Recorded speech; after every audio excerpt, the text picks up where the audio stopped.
Hey, I'm Faisal, the lead developer of Basefall. Basefall is a fast-paced RTS roguelike where you build your army in real time, choose mid-match upgrades, and try to break through your opponent's defenses before they break yours. Every match is different. You adapt your composition, pick upgrades on the fly, and build synergies as the battle unfolds. The trailer you just watched was actually ready to be live about 6 months ago, but instead of releasing it, we decided to keep building. Over the last 6 months, we expanded core systems, added new mechanics, improved design, refined the pacing, and pushed the game much further than we originally planned.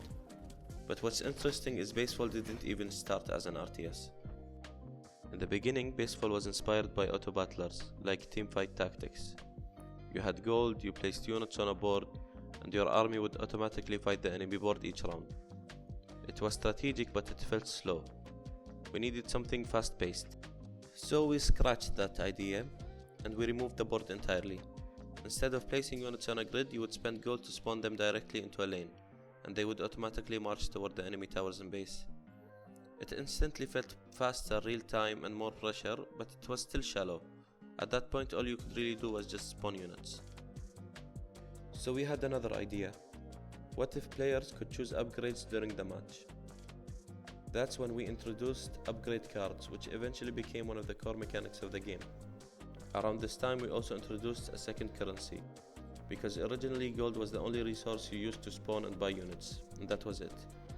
But then we added XP. XP became the resource you used to unlock upgrades and eventually units as well.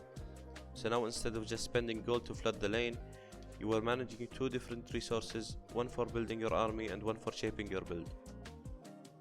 At this point, the game had lanes, upgrades, and two currencies, but something still felt missing.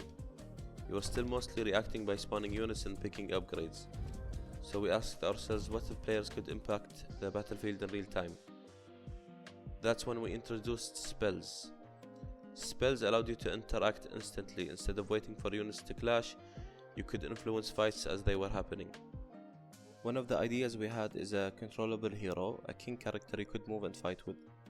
The idea was that you'd fight alongside your army and issue commands, but started shifting the focus away from strategy and toward controlling one character. And that wasn't what Basefall was supposed to be, so we removed the hero completely. So that is basically how Basefall started, from a board game concept to an RTS with lanes, upgrades, and spells. But this was still just the beginning. In the next devlog I'll show you how we expanded the game even further, adding new mechanics like wards and refining the systems that make Basefall what it is today. If you want to follow the journey, please wishlist Basefall on Steam, and I'll see you on the next devlog.